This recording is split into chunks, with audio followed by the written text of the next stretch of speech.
नमस्कार। Between the lines with Niranjan में आपका स्वागत है। आज हम बात करेंगे प्रधानमंत्री नरेंद्र मोदी के एक ऐसे रिकॉर्ड की जो सचमुच में अद्भुत है और इस देश की राजनीति को इस रिकॉर्ड से समझा जा सकता है। और ये रिकॉर्ड बनाने में जो गृह मंत्री अमित शाह हैं उनकी बहुत ही अहम भूमिका है। ये रिकॉर्ड क्यों महत्वपूर्ण है, क्या है, कैसे है, ये हम समझेंगे और भारतीय राजनीति की दिशा और दशा कैसे ये रिकॉर्ड जो है वो निर्धारित कर रहा है। तो दरअसल सीधे शुरुआत ही करते हैं कि आज प्रधानमंत्री नरेंद्र मोदी जो हैं वो उन्होंने स्टेट ऑफ हेड मतलब मुख्यमंत्री या प्रधानमंत्री, दोनों, मुख्यमंत्री भी एक राज्य का प्रमुख होता है और प्रधानमंत्री पूरे देश का प्रमुख होता है। तो राज्य और देश के प्रमुख के रूप में एक स्टेट के ऑफ इंडिया के हेड के रूप में प्रधानमंत्री ने आज आज़ादी के बाद के सारे रिकॉर्ड तोड़ दिए। आज आपको पता ही है कि 26 मई 2014 को बने थे वो प्रधानमंत्री, और उसके पहले जो 2001 में वो मुख्यमंत्री बने थे। और मुख्यमंत्री और प्रधानमंत्री के रूप में उनका जो कार्यकाल है वो 8,931 दिन हो चुका है। 8,000 ऐसे मोटा मोटी देखें तो लगभग 24 साल जो है, 25 साल, ये उनका रिकॉर्ड जो है वो बन चुका है। एक मुख्यमंत्री के रूप में, स्टेट ऑफ हेड के रूप में और प्रधानमंत्री के रूप में। ये रिकॉर्ड जो था पहले सिक्किम के जो मुख्यमंत्री थे पवन कुमार चामलिंग, उनके नाम था। वो उनका रिकॉर्ड जो था वो 8,930 दिन का था, यानी कि वो रिकॉर्ड अब टूट चुका है। चुनाव जीतने के बाद भी आप कह ले, पहले तो उनको बनाया गया कि भाई ठीक है वो मुख्यमंत्री जो हैं वो यहाँ से नॉमिनेट किया गया, बन गए। उसके बाद चुनाव जीत के भी अगर मुख्यमंत्री आप देखें, जो 2002 में चुनाव हुआ था वहाँ गुजरात का, तो उसके बाद भी जो मुख्यमंत्री बने हैं तो उसमें भी रिकॉर्ड में ये पवन कुमार चामलिंग से आगे आ गए। अब थोड़ा समझते हैं कि जो प्रधानमंत्री के रूप में रिकॉर्ड है उन रिकॉर्ड की क्या स्थिति है। वैसे अगर आप देखेंगे तो प्रधानमंत्री जो हैं वो जीते हुए प्रधानमंत्री के रूप में चुनाव जीत के जो प्रधानमंत्री बनता है और लगातार प्रधानमंत्री रहता है, उसमें देश में रिकॉर्ड नंबर 1 है। क्योंकि अगर आप जवाहरलाल नेहरू का देखेंगे तो जवाहरलाल नेहरू जो हैं वो 1962 में जो है वो 52 में चुनाव हुआ था और बने थे वो अप्रैल में 52 में, और 64 में उनकी मई में डेथ हो गई थी। यानी कि लगभग 12 साल जो है वो लगातार एक जीते हुए प्रधानमंत्री के रूप में वो रहे थे।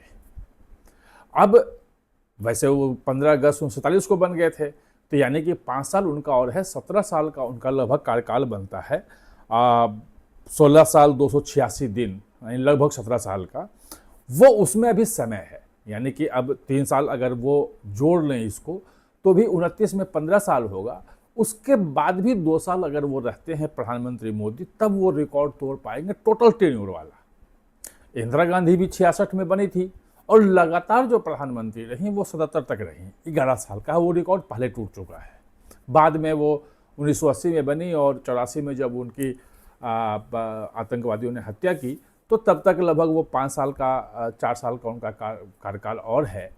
तो इस ढंग से आप देखेंगे कि तो प्रधानमंत्री ये स्टेट ऑफ हेड के रूप में सारे रिकॉर्ड तोड़ रहे हैं। और टोटल टेन्योर के हिसाब से देखेंगे स्टेट ऑफ हेड के रूप में तो इनसे ज़्यादा सर्विंग कोई नहीं रहा, और लगातार बिना किसी ब्रेक के, बिना एक छुट्टी लिए हुए। इसमें जो है अमित शाह की भूमिका ज़्यादा महत्वपूर्ण है, क्योंकि 2002 में ही आप 1997 से एमएलए थे अमित शाह और 2017 तक रहे एमएलए, लेकिन 2002 में ही जनवरी फरवरी में वो एमओएस आ गए थे और होम के रूप में थे। 2010 तक थे।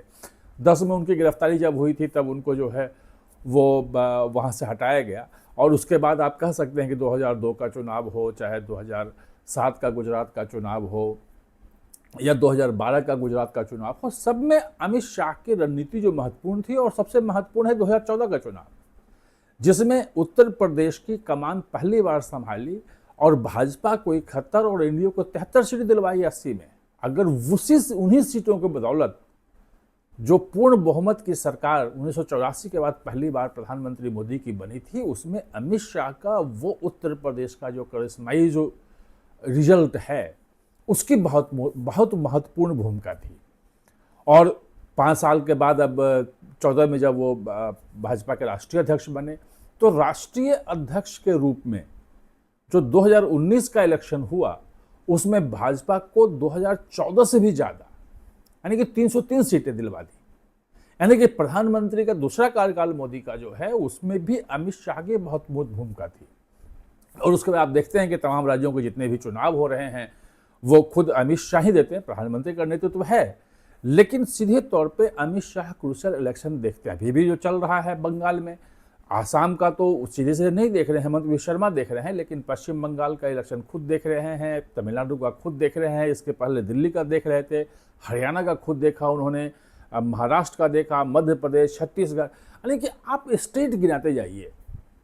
और एक एक व्यक्ति, जितने भी भाजपा के नेता हों, पॉलिटिशियन हो, चाहे कोई भी हो, आप पूछेंगे तो उसमें एक एक छोटे छोटे जो माइक्रो मैनेजमेंट है, बूथ लेवल तक का मैनेजमेंट, कि किस बूथ पे हमें कितना वोट मिल रहा है, कितना मिल सकता है, क्या हमें करना पड़ेगा तो वोट बूथ लेवल पे बढ़ेगा, और बूथ लेवल पे कितना हम बूथों पे कितना वोट बढ़ा लेंगे तो विधानसभा हम जीत जाएंगे। इस लेवल का मैनेजमेंट स्टेट वाइज ये अमित शाह का है।